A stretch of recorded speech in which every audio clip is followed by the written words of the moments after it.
अभिवादन स्वीकार कीजिए ब्रजेश मिश्रा का और आप देखना शुरू कर चुके हैं द डिबेट। बहनों भाइयों, भारतीय जनता पार्टी की केंद्र सरकार नारी शक्ति वंदन अधिनियम में संशोधन का प्रावधान लाने जा रही है, जिसमें महिला आरक्षण और महिला आरक्षण के साथ ही डिलिमिटेशन को भी लिंक कर दिया गया है।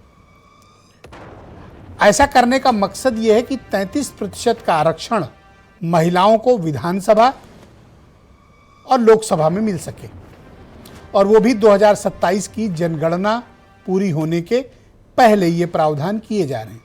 यानी कि महिला आरक्षण और डिलिमिटेशन एक साथ ये प्रोसेस शुरू होने जा रहा है।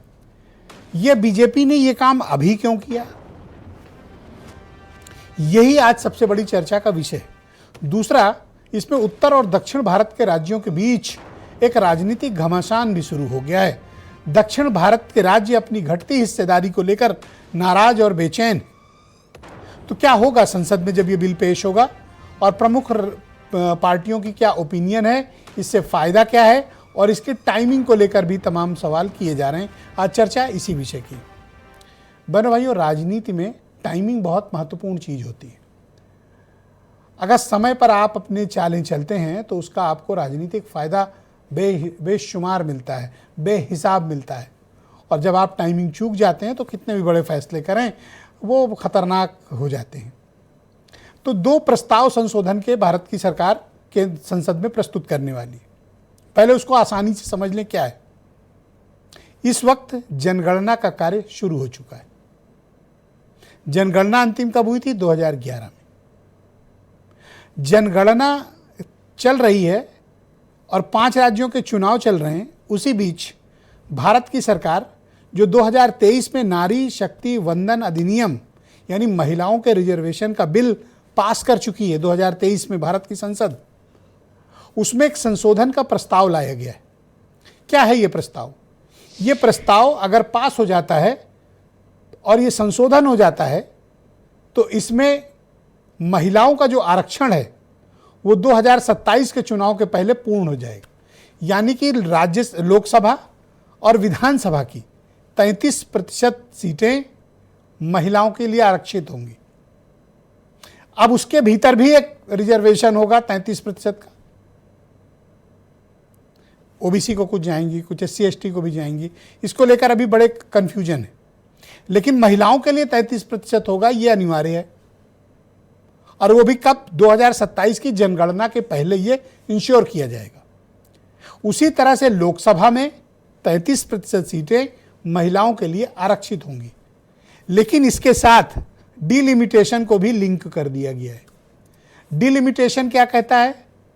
डिलिमिटेशन भारत की सरकार को एम्पावर्ड करता है कि आप लोकसभा की जो 543 सीटें हैं वो बढ़ाकर 850 कर लीजिए, 850।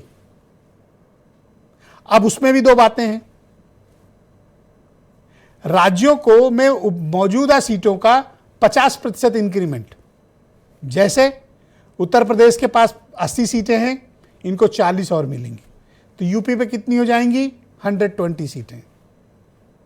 उत्तराखंड पे 5 हैं, उनके कितने बढ़ेंगी? 2 सीटें और बढ़ जाएंगी। इसी तरह साउदर्न स्टेट्स, दक्षिण के राज्य हैं, किसी के यहाँ 30 है, किसी के यहाँ 33 है, किसी के यहाँ 20 है, कहीं 22 है, तो उसी प्रपोर्शनेट 50% की इजाफा। लेकिन अगर यूनियन टेरिटरी है, केंद्र शासित प्रदेश है, तो वहां 75% का इजाफा है। यानी अगर 100 सीट रही होगी तो वो हो जाएगी 175। और वो भी क्यों कब हो रहा है? जनगणना के पहले। अब दक्षिण के राज्यों का एक तर्क है। उन्होंने अपनी जनसंख्या नीति पर कठोरता से लागू की। दक्षिण के हर राज्य समृद्ध हैं और उन्होंने जनसंख्या नियंत्रण पर बहुत काम किया, जो काम उत्तर भारत के राज्य नहीं कर सके। आपको संपन्नता भी वहां मिलेगी, आर्थिक समृद्धि भी मिलेगी, जनसंख्या पर नियंत्रण भी मिलेगा और योजनाओं का समुचित लाभ भी। तो दक्षिण के राज्यों ने उत्तर के राज्यों के मुकाबले जनसंख्या नियंत्रण की पॉलिसी पर काम किया, अपनी सोसाइटी और सरकारों को इसके लिए तैयार किया। लेकिन आज वही जनसंख्या नियंत्रण उनकी राजनीतिक भागीदारी को घटा रहा है मुकाबले में उत्तर के। अगर उत्तर को भी 50% तो दक्षिण को भी 50%। उनकी सीटें हैं कम, उनको मिलेगा 40% में फायदा ज्यादा कम। मिसाल के तौर पर अगर तमिलनाडु में सीट बढ़ेगी कितनी, 11-12। उत्तर प्रदेश में कितनी बढ़ रही, 40। तो ये एक असमानता होगी राजनीतिक रूप से, जिसको लेकर आज तमिलनाडु, केरल, तेलंगाना के प्रमुख राजनीतिक दलों ने बड़े आंदोलन, बड़ी बगावत, बड़े विद्रोह, बहुत बड़ी बड़ी धमकियां दी हैं, जो आज टेलीविजन चैनलों पे नहीं आ पाई खबरें, लेकिन दक्षिण में इसको लेकर बेहद नाराजगी है। अब जब ये संसद में पेश होगा तो किस पॉलिटिकल पार्टी का क्या स्टैंड होगा, इसको पास कराने के लिए बहनों भाइयों 2/3 बहुमत की आवश्यकता होगी। तो ऐसे चुनाव के मौके पर जब तमिलनाडु में भी चुनाव चल रहा हो तो बीजेपी ये जोखिम क्यों ले रही है, ये अपने आप में एक बहुत बड़ा प्रश्न है। उसी प्रश्न का जवाब आज की डिबेट में हम तलाशेंगे। तो आप इस डिबेट में पहले कुछ बयान सुन लें प्रमुख नेताओं के, पॉलिटिकल पार्टीज के, और खास तौर पर आज हम आपको उत्तर के हिंदी भाषी राज्यों के लोगों की भी बात बताएंगे और तमिलनाडु, तेलंगाना क्या कह रहा है इनकी भी बात सुनाएंगे। आप कुछ स्टेटमेंट सुने। தமிழ்நாட்டை சார்ந்தவங்க குரல் கூட நாடாளுமன்றத்தில் ஒழிக்கக்கூடாது, அதுக்கான சதி திட்டத்தை சட்டமாகவே கொண்டு வராங்க. சதியை எப்படி சட்டமாக இயக்க முடியும்? கருப்பு சட்டத்துக்கு எதிராக மீண்டும் எச்சரிக்கை செய்கிறேன், மக்கள் தொகை அடிப்படையில் தொகுதிகளை முடிவு செய்யக்கூடாது, கருப்பு சட்டத்தை நிறைவேற்றக்கூடாது. 8 கோடி தமிழர்களின் ஒற்றை கோரிக்கை இது. அரசியல் எல்லைகளை கடந்து தமிழ்நாட்டின் உரிமையை காக்க தமிழ்நாடே ஓங்கி ஒழிக்கட்டும். தமிழ்நாடு போராடும், தமிழ்நாடு வெல்லும், వెల్వోం ఒండ్రాగ. డీలిమిటేషన్ పేరు మీద దక్షిణాది రాష్ట్రాలకు, తెలంగాణకు, ఆంధ్రకు, తమిళనాడుకు, కర్ణాటకకు, కేరళకు, పాండిచ్చేరికి అన్యాయం చేస్తామంటే మాత్రం ఎట్టి పరిస్థితుల్లో ఊరుకోము. ఎట్టి పరిస్థితుల్లో బీజేపీకి సమర్థన ఇచ్చే ప్రసక్తే లేదు. ఒక్క మాట మాత్రం పక్కా, ఇవాళ 24% వాటా దక్షిణాది రాష్ట్రాలకు పార్లమెంట్ లో ఉన్నది. जो मोदी जी चाहते हैं हो जाए, तो जो छोटे स्टेट्स हैं, साउथ के स्टेट्स हैं और नॉर्थ ईस्ट के स्टेट्स हैं, उनका रिप्रेजेंटेशन कम हो जाए, उनको भयंकर नुकसान होने वाला है। और मैं इसको एंटी नेशनल एक्टिविटी मानता हूं। हमारा जो स्टैंड है वो बिल्कुल क्लियर है। अगर आपको करना है तो ओबीसी सेंसस का जो डेटा है उसके बेसिस पे कीजिए, 2026 के सेंसस के बेसिस पे कीजिए, 2011 के सेंसस के बेसिस पे मत कीजिए, क्योंकि उसमें ओबीसी का, पिछड़े वर्ग का कोई डेटा नहीं है।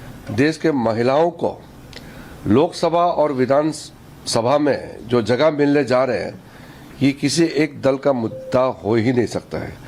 प्रधानमंत्री जी ने धन्यवाद भी दिया है कि हर पॉलिटिकल पार्टी ने पिछले बार जब पहला इसको पारित किया था तब सब पार्टी ने मिलकर के नारी शक्ति अधिनियम को बनाया, सब मिलकर के बनाया। तो बहनों भाइयों, आज की इस परिचर्चा को आगे बढ़ाएंगे। उत्तर प्रदेश में भारतीय जनता पार्टी की प्रवक्ता अनिला सिंह मेरे साथ मौजूद हैं। देश की बहुत ही जानी मानी सामाजिक कार्यकर्ता अंबर जैदी जी इस कार्यक्रम का हिस्सा हैं। सुरेंद्र राजपूत कांग्रेस कमेटी के प्रवक्ता, डॉक्टर आशुतोष वर्मा समाजवादी पार्टी के प्रवक्ता हैं, और अनीता चौधरी जानी मानी पत्रकार हमारे साथ इस कार्यक्रम में जुड़ी हुई हैं, और वीरेंद्र सिंह जी हमारे नेशनल हेड। आप सभी का स्वागत और धन्यवाद इस परिचर्चा का हिस्सा बनने के लिए। अनिला जी, सबसे पहले मैं कार्यक्रम की शुरुआत आपसे करता हूं और मैं ये जानना चाहता हूं कि ये अचानक से महिलाओं के लिए 33% का आरक्षण देने और डिलिमिटेशन का बिल सदन में क्यों पेश किया जा रहा है, कोई खास वजह है? मेरी सभी को राम राम। और मैं ये पूछना चाहती हूं कि जो इस प्रकार का प्रश्न कर रहे हैं, या वो राजनीतिक दल जो विपक्ष पर बैठे हुए हैं और एक हर्डल बनकर जो 131 अमेंडमेंट लेकर आना चाह रहे हैं, जिस पे चर्चा भी होगी अभी, जो विशेष सत्र बुलाया जा रहा है, आप कह रहे हैं कि कोई विशेष जरूरत थी मैं ये पूछती हूं कि all time is right time to empower women. जब 2023 सितंबर में ये बिल पास हुआ था तो उस वक्त विपक्ष क्या कह रहा था, ये तो मोदी जी ने पोस्ट डेटेड चेक पकड़ा दिया, अब तो ये 232 या 2034 तब तक ही लागू हो पाएगा, ये तो झुंझुना पकड़ा दिया, यही बोल रहे थे ना। ये आज हमारे राष्ट्रीय प्रधानमंत्री जी जो ये कह रहे हैं कि कल जब ये बिल पास हो जाएगा और महिलाओं को आरक्षण, यानी कि केवल वो वोट डालने वाली एक मशीन नहीं परंतु पॉलिसी मेकर भी हो जाएंगी, तो ये कंट्रीब्यूशन जो है या ये डेडिकेशन जो है वो हमारे राष्ट्र की मातृशक्ति को है। वो तो पॉलिटिकल माइलेज बिल्कुल भी नहीं लेना चाहते हैं। चोर की दाढ़ी में तिनका, विपक्ष को क्यों इतनी परेशानी हो रही है? और इंडियन नेशनल कंफ्यूज पार्टी के डिफेक्टिव प्रेसिडेंट श्रीमान राहुल गांधी जी बैठ कर कहे एंटी नेशनल एक्टिविटी।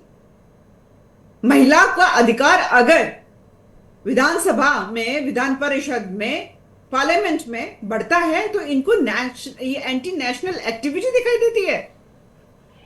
आपने तो नहीं ये अधिकार दिया महिलाओं को, और आज ये अधिकार मिल रहा है तो परेशानी किस बात की हो रही है? और हर प्रश्न का ओके, आइए अब कुछ क्वेश्चन आंसर सेशन करते हैं। और पहला सवाल ये है कि जब जनगणना इस वक्त चल रही है तो जनगणना के वास्तविक डेटा जो 2026 यानी इसी वर्ष के अंत तक आ जाएंगे, तो उसका इंतजार किए बगैर 2011 के यानी 15 साल पुराने डेटा के आधार पर रिजर्वेशन क्यों? नहीं, आप मुझे ये बताएं कि जो सेंसस है उसके डाटा आएंगे, फिर उसके अकॉर्डिंगली डिलिमिटेशन होगा, एक लॉन्ग कॉल, वही 2034 वाली बात आ गई। अगर हम इसको इमीडिएट प्रॉम्प्टो इफेक्ट से अगर लागू करना चाहते हैं तो परेशानी क्या हो रही है भैया? तो आपके पास डेटा नहीं है ना, आपके पास 15 साल पुराना डेटा है, डेटा नया कहाँ है आपके पास? 2011 का आधार बना तो रहे हैं, अभी रिप्रेजेंटेशन किसके आधार पे हो रहा है? 1976 के आधार पे हो रहा है कि नहीं हो रहा है? उस वक्त की आबादी कितनी थी? तकरीबन 57 या 58 करोड़। और आज आपको लगता नहीं है कि महिलाओं का अधिकार मिलना चाहिए कि नहीं मिलना चाहिए? और ये क्यों भ्रम फैलाया जा रहा है? क्यों भ्रम फैलाया जा रहा है कि दक्षिण के जो राज्य जिन्होंने अपनी पॉपुलेशन, अपनी आबादी को कंट्रोल कर लिया है वो सफरज रहेंगे? अरे पॉपुलेशन पेनल्टी कहां लग रही है भैया? कुछ तो बुद्धि इस्तेमाल करो। आप लोगों ने इस राष्ट्र की जनता को समझ क्या रखा है? नहीं, जब 850 सीटें होंगी तो संसद में या विधानसभा में उनके रिप्रेजेंटेशन का डेटा कम होगा मैडम, आप उसका अध्ययन कर लें। अरे आप सुन लीजिए मेरी बात, फिर आप पूछिए, मेरी बात मत काटिए। बार बार बीच में बात काटने से केवल ये आप सोच रहे होंगे कि मैं एक अधिकृत प्रवक्ता हूं भारतीय जनता पार्टी की, तो आप हर बात पे मुझे बैश करेंगे तो आपके ऑडियंस को कुछ नहीं समझ में आने वाला है। मैं दक्षिण के राज्यों के विषय में भी यहां कह देती हूं, जब ये बेहद स्पष्ट कर दिया है कि जिस अनुपात में सीटें बढ़ रही हैं उसी अनुपात में हर राज्य का रिप्रेजेंटेशन बढ़ेगा, चाहे वो तमिलनाडु हो, चाहे वो बिहार हो, चाहे वो केरला हो। बिहार में भी 20 सीट बढ़ेंगी तो तमिलनाडु में भी 20 सीट बढ़ रही है, ठीक है ना? ये अगर हर चीज का ख्याल रखा जा रहा है तो क्यों परेशानी? थैंक यू, बहुत शुक्रिया आपका, थैंक यू। हमारे साथ जुड़े रहिएगा। मैं इस डिबेट को आगे बढ़ाता हूं और मैं अपोजिशन पार्टी से सुरेंद्र राजपूत, कांग्रेस के प्रवक्ता, उन्हें आमंत्रित करता हूं। राजपूत जी, आप इस बिल का विरोध क्यों कर रहे हैं? आपके पास इसके विरोध का क्या आधार है? किस बिल का विरोध कर रहे हैं? ये जो अभी महिला आरक्षण को लेकर और डिलिमिटेशन को लेकर आ रहा है। दो चीज़ें बड़ी स्पष्ट हैं ब्रजेश जी। पहली चीज़ तो महिला आरक्षण जो नारी शक्ति वंदन अधिनियम है उसका कोई विरोध नहीं कर रहा, सब लोग उसके समर्थन में हैं। ये भारतीय जनता पार्टी जो भारत जलाओ पार्टी है, इनके जो फेंकू प्रधानमंत्री हैं, इनके जो तड़ी पार गृह मंत्री हैं, जैसा अभी अनिला जी ने राहुल गांधी जी के लिए कहा, तो जो ये लोग हैं आज की डेट में नारी विरोधी हैं। नारी विरोध में ये इस कदर अंधे हो गए हैं कि 2023 में जब हम लोगों ने, सब लोगों ने मिलकर के पास कराया था, अनिला जी की भी पार्टी उसमें थी, इन्होंने एक धारा लगा दी 334A। कांग्रेस ने उसी समय कहा था इसको हाथ के हाथ आप करिए और 2024 में इसको लागू कर दीजिए, 543 सीटों में 33% आरक्षण कर दीजिए और राज्यों में उसी हिसाब से आरक्षण हो जाए, बात खत्म। इन लोगों ने कहा ना ना ना ना ना, 334A है का अनुच्छेद A हम लगाएंगे जब तक जनसंख्या नहीं होगी। जनगणना नहीं। जब तक जनगणना नहीं होगी, जब तक डिलिमिटेशन नहीं होगा, तब तक हम नारियों को हक नहीं दे सकते। यानी ये नारी विरोधी लोग उस दिन से 2024 में अगर हो जाता तो आज 33% आज वो हटाना चाहते हैं। सुनिए ना सर, अनिला जैसी जो है महिलाएं आज की डेट में संसद में होती, अगर 2024 में होती, अगर ये हो जाता तो। उसके बाद चुनाव जितने हुए हैं आप बताइए, 10 से ज्यादा राज्यों में जो 33% महिलाएं वहां होती। तो ये भारतीय जनता पार्टी जो भारत जलाओ पार्टी है, ये नारियों की विरोधी पार्टी अगर है। अभी देना चाहते हैं तो आपको किस बिंदु पर एतराज है? सुन लीजिए ना, अब एतराज आ जाइए ना उसके बाद। अब पहले तो इन्होंने लगाया 334A, अब कहते हैं हम हटाएंगे 334A, और हटा करके हम जो है अब लाएंगे। और अब क्या कर रहे हैं, जब डिलिमिटेशन से पहले जनसंख्या की गणना में जब ये बात आ गई कि जाति जनगणना हो जाएगी, ओबीसी काउंटिंग, हाँ ओबीसी काउंटिंग हो जाएगी, पता चल जाएगा, तो ओबीसी का आरक्षण क्यों नहीं, ओबीसी महिलाओं का आरक्षण क्यों नहीं? आप चाहते हैं कि 2026 की जनगणना हो जाए, हमारा ये उसका डेटा आ जाए तब करें। जितनी नल नील कोल भील पिछड़े दलित आदिवासी जो लोग हैं वो गिन लिए जाएं, पिछड़े गिन लिए जाएं, उनकी महिलाओं को भी जो है 33% रिजर्वेशन मिले। अनिला जी जितना मैं जानता हूं हमारी बहनें जाट है, ओबीसी है, तो इनको भी आरक्षण मिले ना। आप उनको लेके कितने कॉन्फिडेंट हैं? मैं तो हैरान हूं जी, उनको लेके आप काफी कॉन्फिडेंट नहीं हैं। कॉन्फिडेंट नहीं, मतलब जो मुझे गलत जानकारी होगी तो मैं नहीं, क्षमा ठीक है। मांगूंगा। तो बात ये है, तो मेरा ये कहना है कि 2024 में जब अनिला जी सांसद बन सकती थी तो इनको नहीं बनाए तो नारी विरोधी हुई ना भारत जलाओ पार्टी।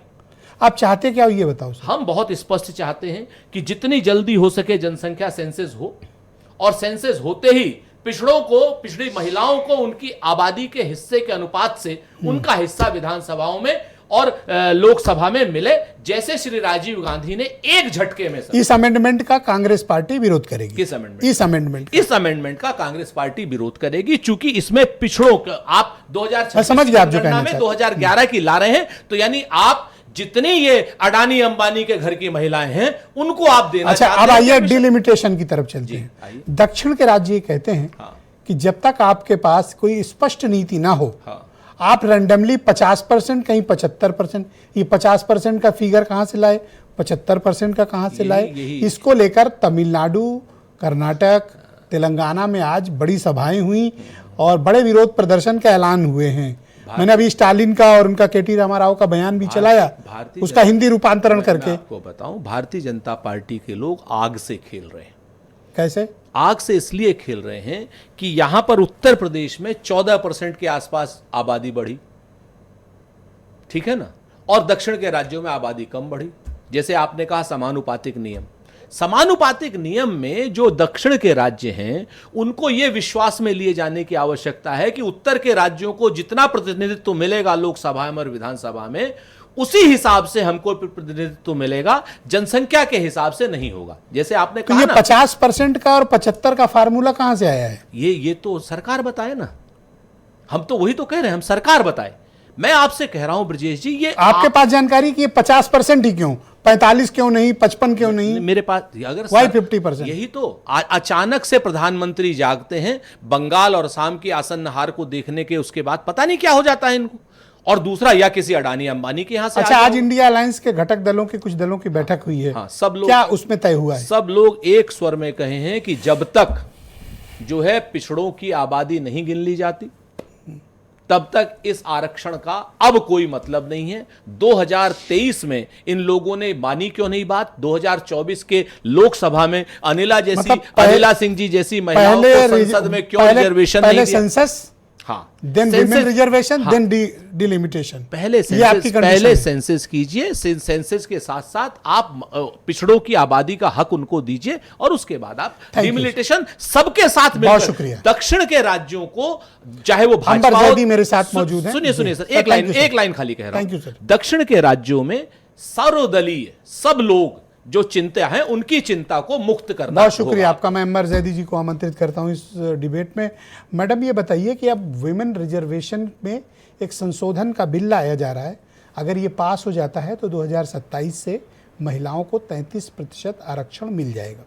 अपोजिशन का ये कहना है कि 2026 की जनगणना ऑनगोइंग है, ये पूरी हो जाए, डेटा आ जाए तब कर लीजिएगा।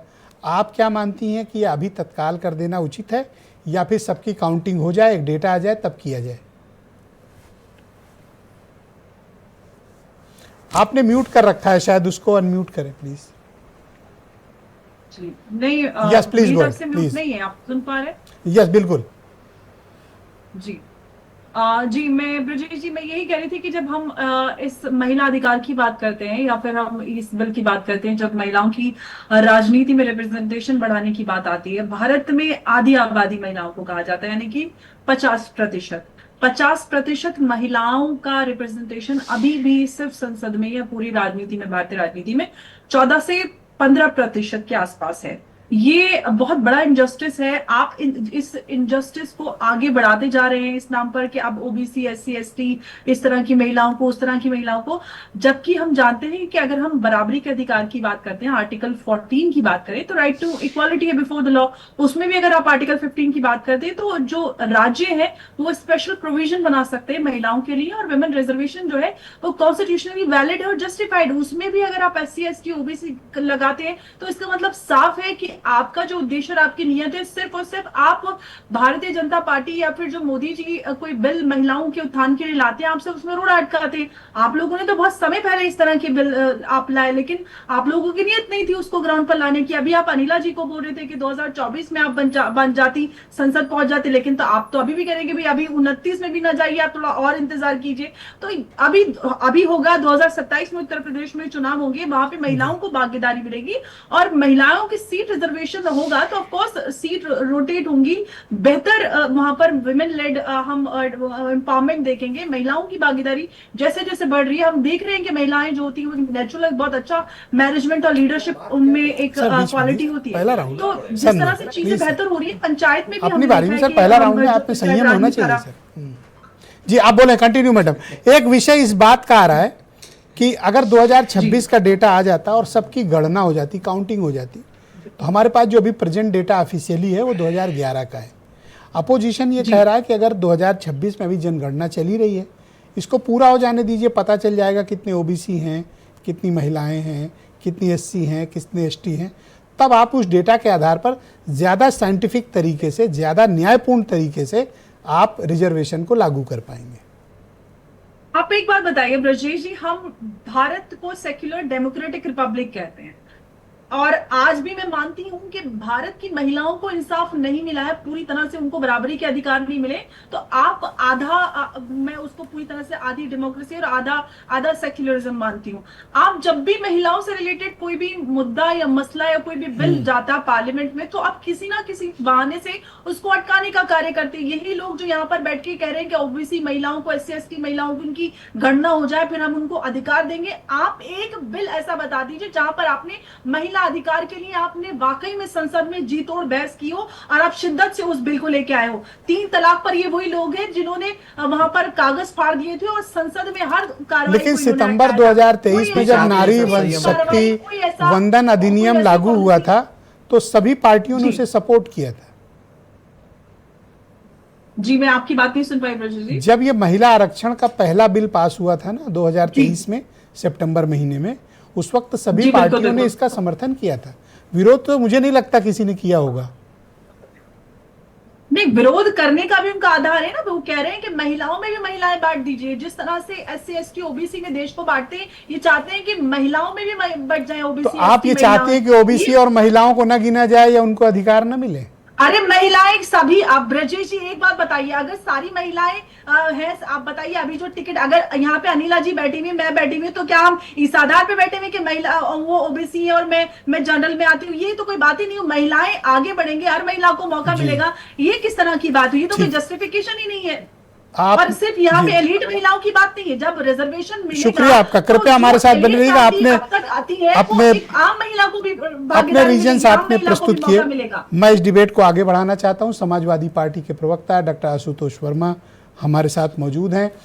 वर्मा जी आपका स्वागत। आपकी पार्टी के नेताओं का मैंने स्टेटमेंट सुना है, आप इस संशोधन के खिलाफ क्यों हैं? धन्यवाद विजेश। देखिए, इसके पहले जब महिला बिल आया था उसके बाद भी ये बोला गया था समाजवादी पार्टी इसके विरोध में, तब भी और अब भी मैं स्पष्ट रूप से कह देना चाहता हूँ समाजवादी पार्टी महिला आरक्षण के विरोध में नहीं है। लेकिन भारतीय जनता पार्टी जो महिला आरक्षण के आड़ में महिला विरोधी काम कर रही है, आरक्षण विरोधी काम कर रही है और क्षेत्रवाद विरोधी काम कर रही है। हम उसके विरोध में हैं और मैं तीनों चीज़ को समझा सकता हूँ। हम ये बात बिल्कुल मानते हैं कि जैसे कि 850 सीटों के बारे में बात की गई, अगर आप इसमें 50% आरक्षण पिछड़ी जाति में 27% और 22.5% SC/ST में दे देंगे तो 76 सीटें ओबीसी महिलाओं के लिए, 64 सीटें SC/ST महिलाओं के लिए रिजर्व हो जाएंगी। अंतोगत्वा बात क्या होगी, अगर आपने ये रिजर्वेशन नहीं किया तो किसी बड़े पुरुष की जो बड़े सांसद हैं, जो बड़े परिवार से आते हैं, वो क्या करेंगे, अपनी सीट की जगह अपनी पत्नी या अपनी बहन या अपनी बेटी को ही लड़ा देंगे। इससे महिलाओं का कैसे इस तरह से आगमन होगा। ये परेशानी तब भी थी जब महिला आरक्षण बिल यूपीए लेके आया था और तब भी नेताजी ने वैसे इस तरह की सूची आपके यहाँ ज्यादा है। महिलाएं हैं जो गरीब हैं, दलित, ये जो कैटेगरी आपने बताई है, ये बेटी की, बहू की, बहन की, ये कैटेगरी आपकी पार्टी में ज्यादा है, मेंबर ऑफ पार्लियामेंट या MLA में? नहीं, ये सब जगह होगा। हम क्या कह रहे हैं, हम तो हर जगह रिप्रेजेंटेशन दे रहे हैं, हमें जितना हो सकता है महिलाओं को दे सकते हैं, लेकिन अंतोगत्वा अगर आप ये जो महिला आरक्षण लाएंगे उसमें होना यही है। और आपने एक बात ध्यान नहीं दी विजय जी, इस महिला आरक्षण बिल में एक टाइमलाइन की बात की गई है। इसमें कहा गया इस आरक्षण को 15 सालों के लिए रखा जाएगा, उसके बाद इसकी समीक्षा की जाएगी। और ये बहुत खतरनाक है। कहीं ऐसा तो नहीं कि महिला आरक्षण के बिल के नाम पे समान आरक्षण की समीक्षा करने की तैयारी की जा रही है और आरक्षण विरोधी स्वरों को एक संवैधानिक रूप दिया जा रहा है जी। क्योंकि इसके पहले भी भारतीय जनता पार्टी की आपकी पार्टी क्या चाहती है कि पहले सेंसस हो जाए, जनगणना हो जाए, तब आरक्षण तय किया जाए, तब डिलिमिटेशन हो, या आपको बीजेपी अभी कर रही है इस बात पर इतराज है? जी नहीं विजय जी, जब सितंबर 2023 में आरक्षण ये लाया गया था तो समाजवादी पार्टी ने उसका सपोर्ट किया था और तब इन्होंने जोर से कहा था कि 334A का जो किया गया है, जो जोड़ा गया है, उसमें जो महिला आरक्षण लाया जा रहा है उसी के लिए परिसीमन किया जा रहा है। Delimitation is for this purpose, ये लिखा हुआ है। तो जब तक डिलिमिट, आज एकदम से क्या हो गया, 30 महीनों में इन्होंने एक बार भी उसका नाम नहीं लिया, आज अचानक क्या हो गया, क्यों पलट गए अपनी लाइन से और उसी जिसको अनुच्छेद को जोड़ा था उसी संशोधन के लिए बिल लेके आ रहे हैं। तो आपकी पार्टी संसद में क्या रुख रखेगी? आप इसका विरोध करेंगे? तो खाली नाम हो रहे नहीं, हम इसका बिल्कुल विरोध करेंगे क्योंकि हम चाहते हैं कि पहले जातीय जनगणना हो, उसके हिसाब से परिसीमन हो और फिर महिला आरक्षण बिल आए। पर आपके लिए भी तो अच्छा है कि आज 80 सीट पे पार्लियामेंट के चुनाव लड़ रहे हो, अगली बार 120 होगी, ये भी तो है, फायदा तो आपको भी हो सकता है। देखिए ऐसा है ना, भारतीय जनता पार्टी बिल्कुल भारतीय जनता पार्टी जिस तरीके से पॉलिटिकल गेन करती है, मैं छोटा सा उदाहरण देता हूं। कर्नाटका, तेलंगाना, तमिलनाडु, केरला, आंध्र प्रदेश। कर्नाटका में 28 सीट 50% में 14 बढ़ेंगी और तेलंगाना में 17 में 9 बढ़ेंगी, तमिलनाडु में 39 में 20, केरला में 20 में 10, आंध्र प्रदेश में 25 में 13। अगर इन 5 राज्यों को जोड़ लीजिए जहां भारतीय जनता पार्टी की सरकार नहीं है तो सीटें बढ़ती हैं 62।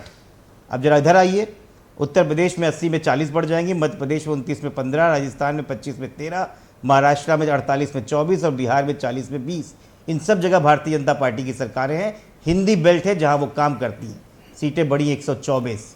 इसका मतलब अब उनको उन राज्यों की जरूरत ही नहीं है जहां पे भारतीय जनता पार्टी की सरकार हो। बहुत शुक्रिया। मैं डिबेट के दूसरे चरण में खासकर जहाँ पे दिया आपके बाकी विचारों को 75% के इन्वॉल्वमेंट। जी बहुत शुक्रिया आपका। मैं बहुत बड़ा राजनीतिक, बहुत धन्यवाद भारतीय जनता पार्टी। बहुत शुक्रिया। मैं अनीता चौधरी जी को इस कार्यक्रम में आमंत्रित करता हूँ।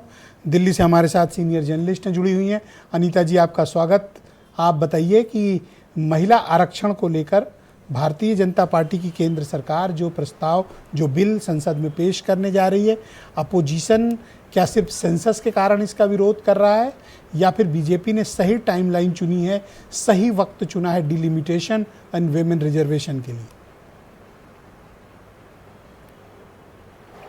देखिए, मैं यहाँ पे बहुत सारे लोग जो बोल रहे हैं तो मैं तथ्यों पे जाना चाहूँगी, इसको अदरवाइज़ नहीं लिया जाए। अगर उत्तर प्रदेश में 80 सीटें हैं ब्रजेश जी लोकसभा की, और डिलिमिटेशन होता है, उसके तहत अगर सीटें बढ़ती हैं तो उसका परसेंटेज के हिसाब से कितना बढ़ना चाहिए। और अगर दक्षिण में बाय द वे हम उत्तर प्रदेश में विधानसभा सीटों को ले तो 403 है और तमिलनाडु में 234 है, तो परसेंटेज के हिसाब से वो डिफरेंस तो कैलकुलेशन है जिसको कि संविधान सभा में हमारे सभी वरिष्ठ बाबा साहब अंबेडकर के साथ साथ दक्षिण के भी कई संविधान के रचयिता थे जो उसमें अपनी भागीदारी निभा रहे थे, और उन्होंने ही ये प्रारूप तैयार किया था। तो उसको हम कैसे चेंज कर सकते हैं? अब अचानक से तमिलनाडु में 234 से 403 तो नहीं हो सकती है ना सीटें, और परसेंटेज का हम हिसाब किताब भी नहीं गड़बड़ा सकते। कैसे करेंगे? मतलब मैथमेटिक्स को पूरा फेल कर देंगे क्या? ऐसा तो नहीं हो सकता है ना। मैथमेटिक्स को हम बिल्कुल इस राज्य में अपने हिसाब से लागू करें और उस राज्य में अपने हिसाब से लागू करें। अच्छा, जहाँ पे अगड़े पिछड़े की बात आ रही है, तो अगड़े पिछड़े में तेलंगाना में जो लोग बोल रहे हैं कि ओबीसी को यहाँ पे नीचे रखा जा रहा है, तो रेड्डी कौन सा कास्ट आता है तेलंगाना में? रेड्डी को किस कास्ट के अंतर्गत लिया जाए? क्या वो ओबीसी है? रेड्डी तो अपर कास्ट होते हैं, ओबीसी तो अपर कास्ट होते हैं। तो लेकिन अपर कास्ट होती है, हाँ अपर कास्ट होती है, तो वहां पे कांग्रेस भी तो जो ओबीसी महरूम रह जाएगा, ओबीसी वंचित रह जाएगा। जहां पे जो समीकरण बनता है, जो नेता ज्यादा पॉपुलर होता है, जिसके अंदर लीडरशिप ज्यादा होती है, वही वहां का लीडर बनता है। तो वहां पे अगर वो लीडर है तो सिद्धिरमैया ओबीसी हैं, वो कर्नाटका में उसके पर अनीता जी एक बात मुझे बताइए, वैसे ही देख लीजिए, अभी जो हमारे पास आधिकारिक तौर पर डेटा मौजूद है वो 2011 की जनगणना का है, यानी जो भी विमेन रिजर्वेशन या डिलिमिटेशन का आधार डेटा है वो 2011 है। अपोजिशन ये कह रहा है कि जब 2026 चल ही रहा है, आप जनगणना करा ही रहे हो, तो इसका डेटा आ जाए, उसका जो डेटा के हिसाब से जो रिजर्वेशन और डिलिमिटेशन हो वो कर दीजिए, इसमें क्या बुराई है? तो मैं वही बोलना चाह रही हूँ, यहाँ पे फिर एक कंफ्यूजन क्रिएट किया जा रहा है। आपने मतलब कि पार्लियामेंट के दोनों सदनों से इस पे 134 जो लगाया हुआ था, जिसका एक बाउंडेशन बन रहा था, उसको हटाया है और इसको लागू कर दिया, क्योंकि सेंसेक्स और डिलिमिटेशन चल रहा है। लेकिन क्या अभी जो राज्य जहाँ पे चुनाव हो रहा है वहां पे इसका इम्प्लीमेंटेशन हो रहा है? नहीं। 2023 में जब ये पूरा प्रारूप तैयार हो जाएगा, पूरा सेंसेक्स हो जाएगा, उसके बाद 2027 या 2029 में ये लागू होगा। अभी तक तो टाइमलाइन तय नहीं हुआ है कि 2027 में ये लागू ही हो जाएगा। 2027 या 2029 में जब तक ये पूरा डिलिमिटेशन और सेंसेक्स पूरा नहीं होगा तब तक ये लागू नहीं होगा। लेकिन अगर अभी से पास किया गया, अभी किया गया, लागू होगा तो 26 का डेटा इस्तेमाल नहीं होगा मैडम। इसमें डेटा जो इस्तेमाल होगा वो 2011 वाला होगा। 33% तो वही रहेगा ना। और जब इम्प्लीमेंट, मान लीजिए महिलाएं बढ़ गई हो 26 की जनगणना में, तो हिसाब से ही 33% फिर तो 33 नहीं हो पाएगा उनका, बढ़ गई होंगी। करेक्ट। मैं ये बोलती हूँ कि 33% आरक्षण दिया गया तो उस समय में सीटें जो रहेंगी वो 33% ही रहेंगी ना। बहुत शुक्रिया आपका, कृपया हमारे साथ बने रहिएगा। 2026 में भी महिलाओं को 33% ही रहेगा। बहुत शुक्रिया। मैं डिबेट के दूसरे चरण में आपके बाकी विचारों को सम्मानपूर्ण स्थान दूंगा। मैं वीरेंद्र जी को आमंत्रित करता हूं, हमारे नेशनल हेड इस कार्यक्रम में जुड़ चुके हैं। वीरेंद्र जी, अचानक से बीजेपी ने ये दांव चल दिया है, अब विपक्ष में तो सुने बड़ा सदमा लगा है। देखिए, इस मुद्दे पर छोटी छोटी कुछ बातें रखूंगा। करीब 543 सीटें हैं और लगभग 300 के करीब सीटें बढ़ाने की बात है लोकसभा की जी। तब ये 850 हो जाएंगी। और चूंकि बंगाल का चुनाव चल रहा है तो बीजेपी हर कोशिश कर रही है कि जिससे कि लोगों को, महिलाओं को रिझाया जाए, वोट लिया जाए। अगर 10-12% भी महिलाओं ने वोट कर दिया तो यहाँ तो 2-3-4% पे राज्यों में सरकारें बदल जाती हैं। उसकी हर कोशिश है, चुनाव में हर सरकार करती है, अगर वो कर रही तो क्या बुराई है इसमें। लेकिन जो सबसे बड़ी बात है, देखिए, सरकार ने विधानसभाओं में अधिकतम 500 सीटें रखी हैं और न्यूनतम 60 सीट की विधानसभा होगी। इस ढांचे में कोई परिवर्तन नहीं किया जाएगा, ये बात विधेयक में कही जा रही है। राज्यों के लिए बहुत ज़्यादा समस्या नहीं है, लेकिन ये जरूर है कि भाई जो बड़े राज्य हैं वहाँ सीटें बढ़ेंगी। तो पता लगा कि लोकसभा में 4-5 बड़े राज्य जीत लियो, बहुमत अपने आप आ जाए, दक्षिण भारत और छोटे राज्यों की जरूरत नहीं पड़ेगी, केंद्र में सरकार बन जाएगी। जो यूपी जीत ले, एमपी जीत ले, राजस्थान जीत ले, बड़े बड़े राज्य जीत ले, बिहार जीत ले, तो उसको क्या जरूरत है, वो तो 300, 350-400 सीट ऐसे पहुंच जाएगा। तो ये एक फायदा भी हो सकता है। लेकिन आज जब बात आती है नारी शक्ति वंदन के समर्पण की, 33% आरक्षण की, तो सरकार 3 विधेयक ला रही है। हो सकता है 2029 विधेयक तो पास हो जाएगा, 2029 में हो सकता है इसको लागू करें, लेकिन परिसीमन में हर 5 साल में सीट बदलेगी जो महिलाओं की आरक्षित होगी। डिलिमिटेशन विधेयक जो आ रहा है उसमें ये बात आगे आएगी।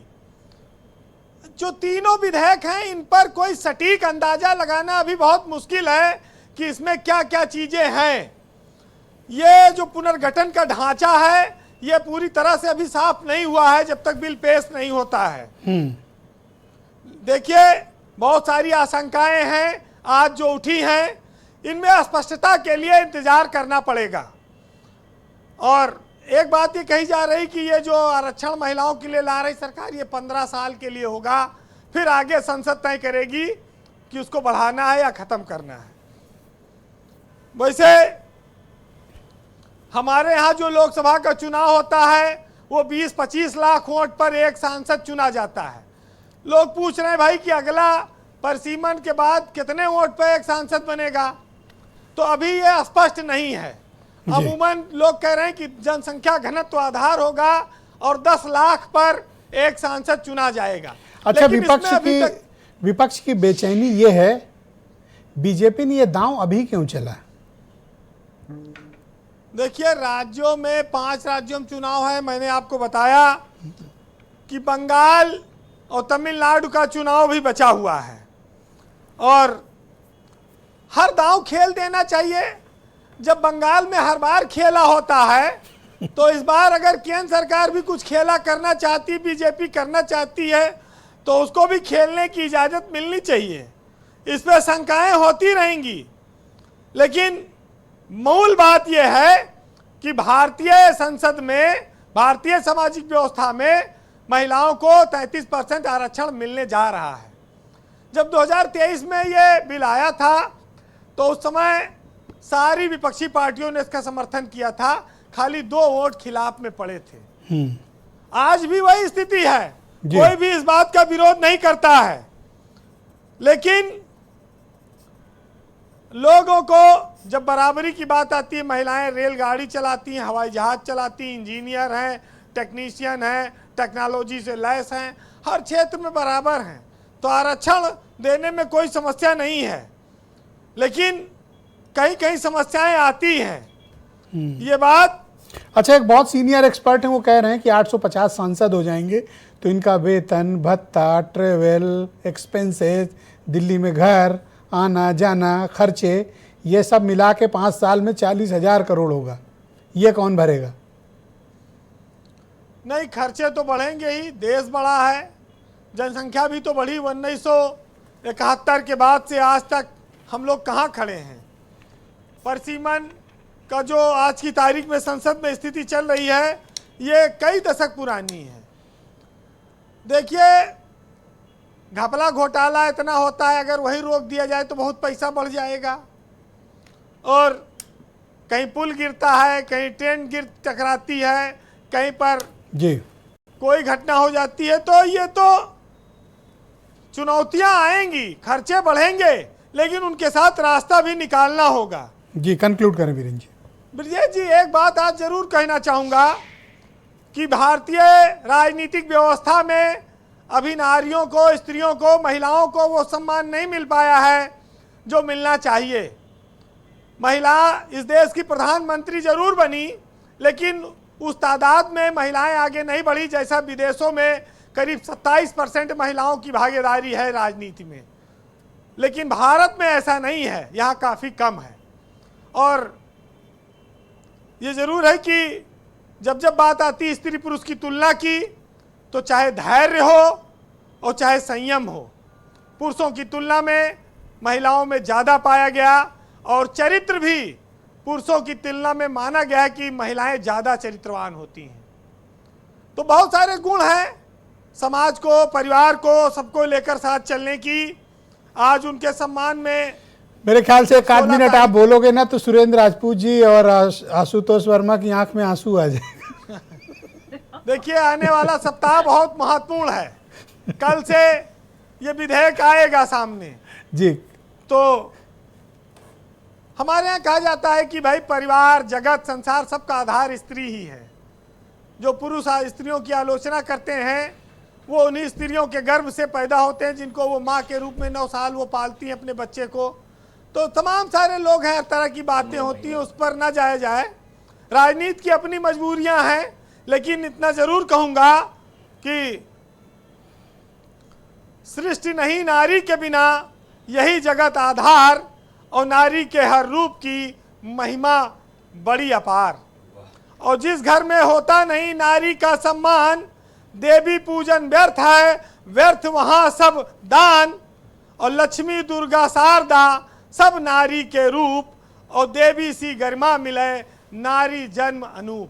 क्या बात है। अब देखना होगा कि संसद में ये देवी पूजन कौन कौन करता है, सबका सब सामने आ जाएगा।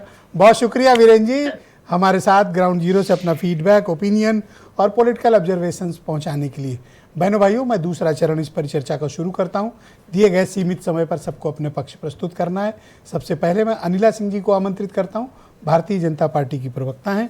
अनिला जी, दक्षिण के राज्यों की जो सबसे बड़ी शिकायत है कि उनको बिना भरोसे में लिए हुए, बिना टेक्निकल या साइंटिफिक मेथड उनके साथ डिस्कस किए हुए ये 50% सीट बढ़ा देने का फार्मूला पेश कर दिया गया, कोई कंसल्टेशन नहीं किया गया, बिना उनको भरोसे में लिए गए इतना बड़ा कदम उठाना, ये कहाँ तक जायज बात है? मैं 2-3 बातें कहूंगी। सबसे पहले तो मुझे बहुत अच्छा लगा आज सुरेंद्र जी ने मेरी बहुत ज्यादा चिंता करी है, तो उनका बस चले मैडम, तो आपको पार्लियामेंट भेज के आए, इंश्योर करें कि आप सीट पे बैठ जाएं। भाई हमारी बहन है, क्यों नहीं सर बोलने दी सर जी। हमारी भाई हैं तो हम दोनों उत्तर प्रदेश से ही है ना, तो प्रदेश तो अरे तो हमारा मैं एक कौन ही। सा बंगाल का हूँ मैडम? तो आप हमारे बीच में झगड़ा ना करें। दूसरी बात ये है ब्रिजेश जी, अभी मैं सुन रही थी, मैं डॉक्टर आशुतोष जी को भी सुन रही थी, पढ़े लिखे व्यक्ति हैं, समझदार व्यक्ति हैं। मुझे ये समझ में नहीं आ रहा है कि 3 दशकों से जो चीज अटकी लटकी भटकी हुई थी, आज उसको दिशा मिल रही है, तो उसको फिर से क्यों दिशाहीन करने का प्रयास ये लोग कर रहे हैं। हाँ, सेंसस की बात कर रहे हैं, आपने भी सेंसस की बात करी, correct me if I am wrong. ये 2 चरणों में होगा, पहला चरण 2026 में पूरा होगा और दूसरा चरण जो है उसको फिर 1-1.5 साल लगेगा। तो किसी भी हालत में जिस प्रकार से पहले कहा गया था कि 2034 तक लागू हो पाएगा, वही स्थिति आ जाएगी। आज महिलाओं को आरक्षण जो है जल्दी मिल रहा है, पिछड़ी महिलाओं का विषय उठाया गया है यहाँ पर, ठीक है, बिल्कुल चिंता करनी चाहिए, अच्छी बात है। परंतु जब सीटें बढ़ेंगी महिलाओं की, तो क्या आपको लगता है कि महिला जो है, हर वर्ग की महिला, हर जाति और हर धर्म की महिला, उसका रिप्रेजेंटेशन नहीं बढ़ेगा? बिल्कुल आरक्षण मिलना चाहिए, जो पिछड़ी जाति की महिलाएं उनको मिलना चाहिए, ये भी हो जाएगा, एक अमेंडमेंट आके ये भी हो जाएगा। परंतु उस चीज का इंतजार हम आगे के 10 साल तक करें और इन 10 सालों में फिर से हमारी महिलाओं को भागीदारी ना मिल पाए, ये तो उनके साथ जाती होगी। डॉक्टर आशुतोष वर्मा ने यहाँ पे सनसेट क्लॉज का जिक्र किया था, जिसकी उन्होंने बहुत चिंता जाहिर करी थी। तो मैंने जैसे कहा, तो पढ़े लिखे व्यक्ति है ना, जब आरक्षण का विषय आता है तो उसके साथ सनसेट क्लॉज आता ही आता है। ये बात दूसरी है कि हर बार वो आरक्षण आगे और बढ़ा दिया जाता है, पर हर एक के साथ आता है। हमारे संविधान में जब दलितों के लिए आरक्षण, SC/ST आरक्षण था, तो क्या सनसेट क्लॉज नहीं दिया गया था? क्या वो रिजर्वेशन? आज आपने एक बार भी सुरेंद्र राजपूत की आलोचना नहीं की, क्या इसलिए नहीं की क्योंकि वो आपको संसद या विधानसभा भेजना चाहते हैं? आज सारी खराबी आपको आशुतोष वर्मा में ही दिख रही है। नहीं, मैंने सुरेंद्र जी की पार्टी के जो नेता हैं उनके विषय में पहले ही बोल दिया था। Thank you madam. ये बहुत बड़ी भूल होगी, बहुत बड़ी भूल। बहुत शुक्रिया। थोड़ा सा सीमित समय है, मैं सुरेंद्र राजपूत जी को, आपके फेवरेट प्रवक्ता, मुझे बहुत इंपॉर्टेंट बात कहने दीजिए प्लीज।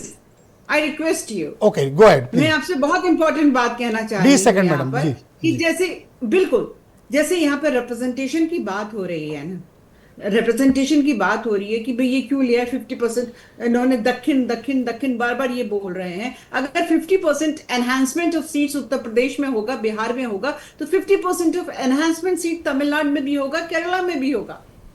क्या आपको लगता है जो हमारे अलाइड पार्टनर है चंद्रबाबू नायडू जी, क्या वो इस प्रकार की कोई जाति होने देते दक्षिण राज्यों के साथ, जब वो मजबूती के साथ इस चीज के लिए खड़े थैंक यू मैडम, बहुत शुक्रिया, थैंक यू। ओके सुरेंद्र जी, भाई जब डेटा आएगा तब आएगा, अभी देना चाह रहे हैं तो ले लेने दीजिए ना सर। हम तो डेटा जब आएगा तब आएगा, ब्रजेश अभी लेने में क्या बुराई है? ब्रजेश जी ये बताइए कि इन लोगों ने जो पाप किया, अगर 2023 में आरक्षण विधेयक पारित हो जाता तो आज आप एक सांसद के साथ बैठे होते। इसी 543 में ही अगर आपको 33% करना था तो आप कर देते ना। अनिला जी एक सांसद के रूप में बैठी होती, इनके एरिया से भी महिला को देनी होती। मुद्दा नहीं है, आप कुछ और नहीं, आप मुद्दा यही है। आज की डेट में आपने जो धारा 334A लगा करके उस वक्त महिलाओं को उनके अधिकारों से वंचित किया, वो पाप किया, नंबर 1। और आज आप हटा रहे हैं, और इसलिए हटा रहे हैं कि अब जाति जनगणना आपने चूंकि जनगणना में शामिल की है, अब जो है नल नील कोल भील पिछड़े दलित आदिवासी की जो महिलाएं हैं, ओबीसी की जो महिलाएं हैं, आप उनको उनका हक नहीं देना चाहते। अभी यहां पर एक बैठी हुई है सामाजिक कार्यकर्ता, वो कहने लगी साहब महिलाओं को किसी ने क्या दिया। अब इन लोगों को पता नहीं व्हाट्सएप यूनिवर्सिटी का ज्ञान है, कहां का, बड़ी अच्छी महिला है, शहर में अच्छा नाम है इनका, लेकिन ये नहीं जानती कि राजीव गांधी जी ने पंचायती राज में एक झटके में 50% आरक्षण देकर के 29 लाख पद पैदा किए थे, जिसमें 14 लाख पद महिलाओं के लिए हैं। पूरे देश में जो हमारा पंचायती राज सिस्टम है, नगर पंचायत, ग्राम पंचायत, क्षेत्र पंचायत और जितना वो है, उसमें जो है 50% आरक्षण है आज की डेट में। वहां पर महिलाएं इंपावर हो रही हैं और वहां पर ओबीसी रिजर्वेशन है।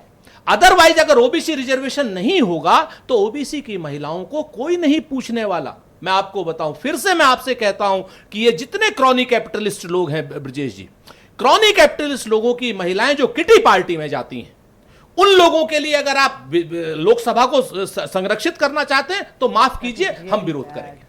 ऑलराइट, बहुत शुक्रिया आपका। मैं डॉक्टर महिलाएं जानी चाहिए, वो महिलाएं जो लोग गांव से। अंबर मैडम मैं आऊंगा आपके पास, आपसे लंबी बात करेंगे, आपसे और अनीता जी से। पहले मैं आशुतोष जी के कमेंट्स ले लूं। भाई आशुतोष जी, अगर बीजेपी की सरकार महिलाओं को आरक्षण दे रही है तो ले लेने दीजिए ना। मैडम एक सेकंड रुक जाइएगा, बस बहुत सिस्टमैटिक चल रहा है। मैं वायदा करता हूं कि आपको पर्याप्त समय दूंगा, वायदा। ओके आशुतोष जी गो अहेड।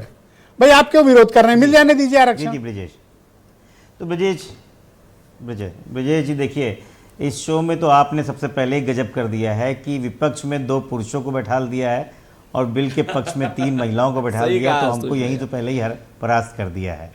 तो ये परेशानी तो मैं आपकी शिकायत रही। चलो हारे तो सर आप। अब देखिए दूसरी बात, देखिए ये बात बहुत जगह है। दूसरी बात ये, नहीं महिलाओं से हारने में अपना सम्मान है, कोई परेशानी की बात नहीं है, तीनों बहनें हैं, बिल्कुल ठीक बात है, शाम को घर भी तो जाना है। बड़ी बात यह है कि जो लोग इतने समय की बात, जो इतनी बड़ी बड़ी बातें कर रहे हैं, उनसे खाली तीनों लोगों से पूछा जाए कि इसके पहले इस देश में भारतीय इतिहास में जातीय जनगणना कब हुई थी। बहनों, जातीय जनगणना आज से 100 साल पहले हुई थी। 1931 में जातीय जनगणना की थी। ये पिछड़े दलित और अल्पसंख्यक की महिलाएं 95 सालों से अपने नंबर की लाइनों में खड़ी हुई हैं, और आज जातीय जनगणना जब होने में 1-1.5 साल रह गया है तो आपको जल्दीबाजी आ रही है। ये नारी शक्ति वंदन अधिनियम कौन लेके आया था? ये भारतीय जनता पार्टी की सरकार लेके आई थी। तब तो जोर जोर से आपने चिल्ला के बोला कि 334A जोड़ना चाहिए, परिसीमन होना चाहिए, जाति जनगणना होनी चाहिए, उसके बाद महिला आरक्षण लेके आएंगे। अचानक ये 30 महीनों में कहां से घड़ी बदल गई? जी थैंक यू सर। इसकी राजनीति समझनी चाहिए। ये सिर्फ सूखे। मैं एक मिनट विजय जी, एक बार और फिर मैं बोलना चाहता हूं कि जैसे कि राहुल गांधी के बारे में बोला, उत्तर प्रदेश में पंचायत चुनाव में महिला आरक्षण का नाम समाजवादी पार्टी माननीय मुलायम सिंह यादव के नाम पे आता है। बहुत शुक्रिया, लोगों को याद आया। बहुत शुक्रिया सर, थैंक यू सर। हाँ अंबर मैडम गो अहेड। आप कोई कह रहे हैं, राजपूत जी कह रहे हैं किटी पार्टी वाले आ जाएंगे। देखिए ये कांग्रेस वाले जो चाचा बैठे हुए यहाँ पे, एक्चुअली व्हाट्सएप यूनिवर्सिटी का ज्ञान सिर्फ और सिर्फ चाचा नेहरू के जो फॉलोअर्स हैं वही उन्हीं के पास होता है, इसीलिए इस तरह की बात करते हैं। यहाँ पर ये नारी शक्ति वंदन अधिनियम बिल की बात करें और ये कह रहे हैं कि हम महिलाओं की और भागीदारी बढ़ाना चाहते हैं और ये प्रधानमंत्री मोदी की नीयत पे सवाल उठा रहे हैं। लेकिन एक बड़े प्रतिष्ठित चैनल पर बैठकर महिला को ये बोले क्रोनिक एक्टिविस्ट है, ये इनकी मानसिकता और ये इनकी नियत और ये इनकी असलियत है। आपने पंचायत की का एविडेंस दिया, बिल्कुल बहुत बड़ा एग्जाम्पल है, बहुत अच्छा उसके नतीजे भी निकले। लेकिन आप जरा लोकसभा राज्यसभा के भी आपको परसेंटेज पता होने चाहिए कि वहां पर महिलाओं की क्या रिप्रेजेंटेशन है। भारत कहने के लिए बड़ा देश बना है। भाई वही तो हम भी कह रहे हैं अंबर जैदी साहिबा कि वहां पर परसेंटेज उसी हिसाब से होना चाहिए जिस हिसाब से पंचायतों में हुआ है। क्यों नहीं पढ़ना चाहती हैं आप? व्हाट्सएप यूनिवर्सिटी से आप आता जाता है और उसके बाद आप नारियों के पीछे छुप जाती है। यही आपकी असलियत है। ये हमारी असलियत को छोड़ दीजिए, आप हमें चाचा कह रही हैं। आप चाचा नेहरू, मैं नहीं कह चाचा नेहरू का व्हाट्सएप का ज्ञान अपने पास रखिए और ये आपकी अच्छी बात है, आपका रिवाज है। मानते हैं कि चाचा क्रोनिक एक्टिविस्ट पालकर आपको बुरा लगा कि आपको चाचा कहा गया, लेकिन जिन लोगों को ये नहीं पता है कि आरक्षण है क्या, जिन लोगों को ये नहीं पता कि महिलाओं को आरक्षण मिलना क्यों चाहिए, आ जाते हैं ये आपका। सर आप नाराज हो रहे हैं चाचा कहे जाने पे, वरना आप चुप हो जाते सर। अगर आप चुप हो जाएंगे तो चाचा नहीं कहलाएंगे। Thank you sir. ओके आप लोग नरेंद्र मोदी की सर, थैंक यू सर के लिए चैनल पर बैठते हैं। सर महिलाओं को बोलने दे सर, आज उनका दिन है। Thank you sir, thank you sir, thank you sir, बहुत धन्यवाद। थैंक यू सर, बहुत शुक्रिया। थैंक यू अनीता चौधरी जी मेरे साथ सर, धन्यवाद। मैं आप सुरेन जी करने आ जाती है महिलाएं। आप महिलाओं का अपमान न करें सर। आप कैसी भाषा बोल रहे हैं सर? आप कैसी भाषा बोल रहे हैं सर? उनको बोलने तो दें आप। नहीं, आप महिलाओं के साथ सम्मान से पेश आए, आपसे सम्मान से पेश आए सर। मैं आपसे अनुरोध करता हूँ, मैं अनीता जी को आमंत्रित करता हूँ। Thank you madam. Ambar madam बहुत शुक्रिया आपका, थैंक यू। बहुत डिबेट को आगे बढ़ाना है मैडम। अनीता जी ये बताइए कि अब जिस तरह से अपोजिशन ने अपना रुख स्पष्ट कर दिया है, स्पेशली आज मल्लिकार्जुन खड़गे के यहाँ जो इंडिया अलायंस की बैठक हुई है, तो 2/3 का समर्थन हासिल करना तो नेक्स्ट टू इम्पॉसिबल है। कैसे कर पाएंगे? देखिए ये तो सरकार की बातें हैं, सरकार जाने। लेकिन इससे पहले भी मैं आपसे बस रिक्वेस्ट करूंगी कि मुझे भी बोलने का मौका दीजिएगा, थोड़ा समय दीजिएगा। और क्योंकि बहुत सारी ऐसी बातें हुई जो बहुत ही मुझे लगा कि अप टू मार्क नहीं थी और नहीं होनी चाहिए थी। एक तो सबसे पहली बात कि मल्लिकार्जुन खड़गे के यहाँ हुआ है, इंडिया अलायंस के लोगों ने इसका विरोध के लिए समर्थन दिया है, लेकिन पटल पे जाके क्या होता है वो देखना होगा। इससे पहले हम बता दें कि जब यही बजट सेशन चल रहा था, ये तीसरा एक्सटेंशन है बजट सेशन का, तो दूसरे पार्ट पे बजट सेशन चल नहीं पाया था, उसी वक्त ये बिल आना था लेकिन नहीं आ पाया because of the all the हंगामा एंड ऑल दैट। तो लेकिन ये जो 33% का आरक्षण है ना, ये आज का लंबित आरक्षण नहीं है। ये 1996 में पहली बार अटल बिहारी वाजपेयी जी जब लेकर आए थे, तो वह तब से लेकर के अब तक कांग्रेस उसका विरोध ही कर रही है। कांग्रेस ने खाना पूर्ति करने के नाम पर 2010 में अभी तो आपके पास किया था राज्यसभा में, बताइए सोनिया गांधी इसको लेकर के आई तो बताइए। पत्रकार बोल रहा है, टाटा के साथ बोल रही सब लोग 2010 जनता पार्टी के गुलाम की तरीके से बात करते हैं। कांग्रेस सर बोल तो लेने दें, आप बोलने दें, आप ऐसा ना करें। क्यों बोलने दें? आप महिलाओं को डिबेट में बोलने नहीं देना चाहते हैं। आपसे मैं निवेदन करूंगा, आप शांत हो जाओ। आप सुनो सर, आप सर सुनो, 4 साल तक आप सर एक सेकंड, हाँ आप बोलो, एक सेकंड, हाँ आपने कह दिया ना, उनको बोलो पेश करने की एक एक करके वन बाई वन, एक सेकंड मुझे पूछने दें। अरे हाँ ठीक है, ओके हो गया। जो लड़की सर आप महिलाओं के साथ जिस तरह एग्रेशन दिखा रहे हैं ये उचित बात नहीं है। आप जो बॉडी लैंग्वेज दिखा रहे हैं वो ठीक नहीं है। कृपया संयम पहले मुस्लिम राजनीति करते रहे, उसके बाद कब विरोध किया ये बताइए। आप बोलने दीजिए, महिला आरक्षण, अरे बोलने को दीजिए उनको। आप शांत हो जाए, आप शांत हो बोलिए, दलितों और मैडम पिछड़ों को ढूंढ रहे हैं, पिछड़ों के मसीहा बने हुए हैं। आपने सर बोलने को दो, आप कंप्लीट तो करने दें। महिलाओं को सीट दिया है, आपने सवाल किया, सवाल दीजिएगा, जवाब तो आने दीजिए।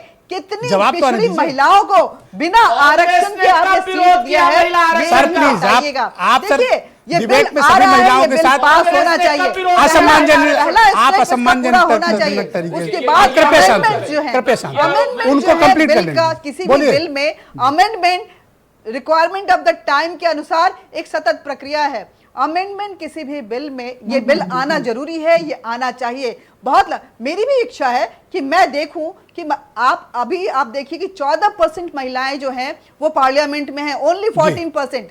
33% आएंगी, संख्या बढ़ेगी। थैंक यू मैडम, बहुत शुक्रिया, बहुत बहुत धन्यवाद। हाँ, थैंक यू, झूठ बोल के जा रही है। बहुत बहुत धन्यवाद, झूठ बहुत बोल के जा रही शुक्रिया, है। आप सबका समाजों बहुत से शुक्रिया। नफरत मैं आप क्यों है सबका आपको? बहुत धन्यवाद प्रकट करता हूँ। मेरे पास थोड़ी समय की सीमा है, डिबेट को यहीं पे रोकना पड़ेगा। और बहनों भाइयों, आप सबका भी बहुत शुक्रिया इस कार्यक्रम को देखने के लिए। एक छोटे से ब्रेक के बाद आपको प्रियव्रत दीक्षित मिलेंगे, जो बताएंगे कि लखनऊ उत्तर में आज कितनी भयानक एक झुग्गी इलाके में आग लगी है और उस आग ने किस तरह से 200 घरों को उजाड़ दिया है। उसके खौफनाक दृश्य देखकर आप दहल जाएंगे।